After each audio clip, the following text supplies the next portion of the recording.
Hi, I'm Maya. I recently found some dusty old code that still used Autobus. I needed to clean it up and decided to replace it with flows.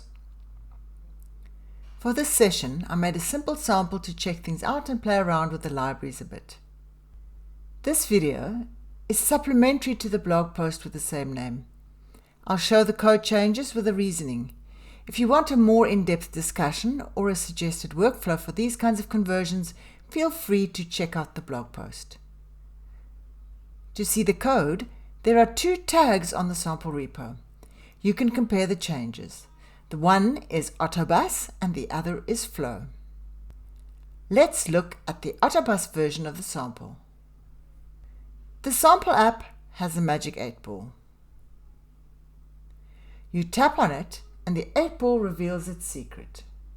How appropriate. Outlook not so good. Let's try again. Now it says Outlook good. We'll stick with Outlook good.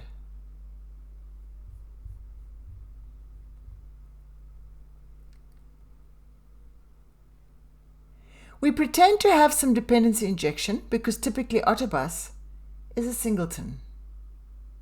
The bus module holds the actual event bus so that anyone in the app can get hold of it and register to get events. In this example, we have two events represented by the data class message from the ether and the object shake it up. Any class anywhere in the app can register and receive these events or post these events. Someone needs to produce the event and someone needs to collect it.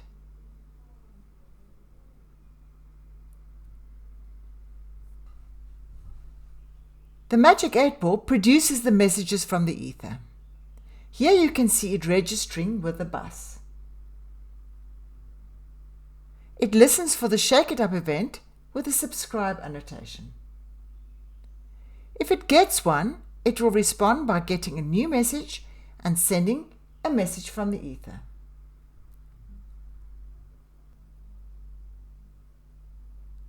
The main ViewModel can relay the user's intention to shake the 8-ball by posting the shake it up event.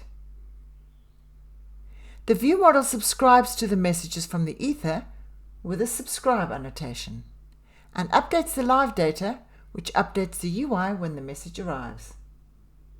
This all works perfectly. Why is it so bad? It isn't bad in and of itself. It is just that Autobus is deprecated and no longer supported. Also, the bus is a kind of wormhole where you can have messages produced all over the app and picked up anywhere. It is so easy to use that people can code up some lovely, tangled, swampy messes. In this example, the ViewModel doesn't even know that there is a connection between the shake it up message and the messages it receives from the ether. It doesn't even know that the magic 8-ball is involved. How will we get out of the Autobus tangle? We'll do this by taking it step by step. Pick one event. Find all the producers of this event. Replace with compatible functionality. We'll look at how to choose compatible functionality in the next slide. Find all the subscribers of this event and replace with the matching access mechanism. Test that everything that used this one event still works. Repeat with the next event until there are no events left to migrate. Remove the Autobus and its dependencies and celebrate.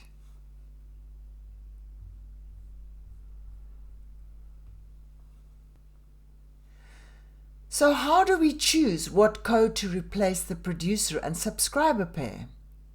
It depends a bit on why we use the bus in the first place.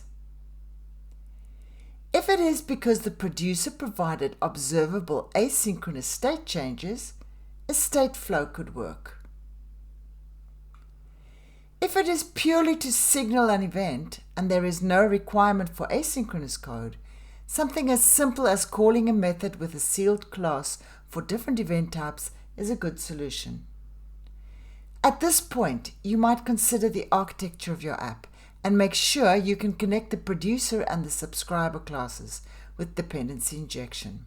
If you really need the anonymous bus functionality, you can recreate this with the shared flow contained in your own implementation of a bus class. There is a branch called Flow Bus that shows how to do this. This should be used sparingly. One case I could think of is if you have a security logout timeout that needs to be handled no matter where the user is in your app. Lastly, you could consider a broadcast receiver if there is no other way to solve your problem. Since this sample is small, we will be bold and jump in by deleting the bus first so that the code breaks on all the places where we need to make changes. Okay, let's rip all of this out and put in flows. First, we remove this class that holds the bus. Let's delete the events too. In fact, we can delete the whole file. Next, we will take the events one by one and clean them up. In a larger project, you can also remove the events one by one and test after each event is removed, and finally remove the bus if there are no more events left. I'll remove message from the ether first and then tackle shake it up. Now, look for all the producers of the particular events on the bus. Grab them one by one, starting with message from the ether. For each producer, look at the kind of event it produces and choose what will work: a flow, a shared flow, or a state flow. In this case, I am choosing a state flow because there is only one answer available at a time, and we can collect the state flow to observe changes. Let's provide a state flow which we can use to provide the answers.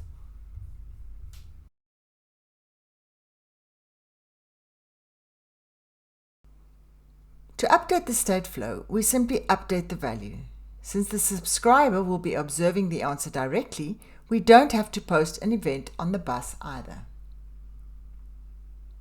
Before we leave this class, let's remove the register and the unregister of the bus. Now let's head over to the main ViewModel. If this were a refactor, you would have to find all the places where someone subscribes to the event. This can be done by searching for the @subscribe annotation. Then figure out if the class has access to the producer so that it can collect the flow. In our case, the main ViewModel already has access to the magic 8-ball because, well, I made the sample. In the real world, you might need to pull the producer in with dependency injection. We can remove the register of the bus. In the init block, launch a coroutine in the ViewModel scope and collect the answer state flow from the magic 8-ball. The code here is very similar to what was in the message from the ether subscription method. Speaking of which, we don't need it anymore. And also, we don't need to unregister the bus anymore. Now, for consistency, let's convert the UI state live data to state flow too. Now, this class also produces an event. It produces the shake it up event. The magic 8-ball interface has everything we need. We can call the shake method. We can call it from a coroutine scope.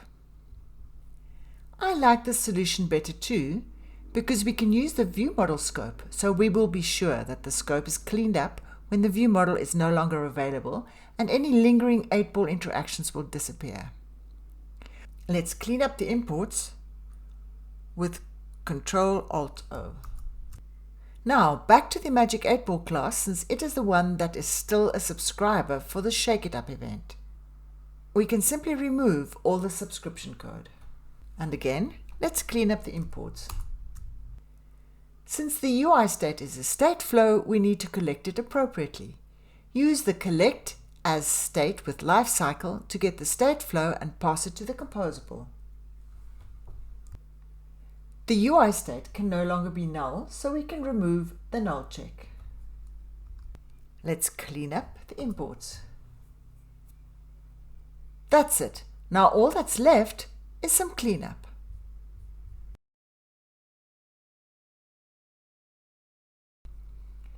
Now, I wonder, does the app still work? It does. The Outlook is good.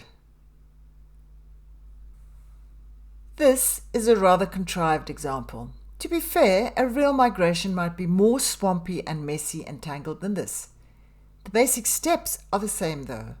Find the producer, find the subscribers, untangle, clean up, and repeat. Thanks for watching. See you again soon.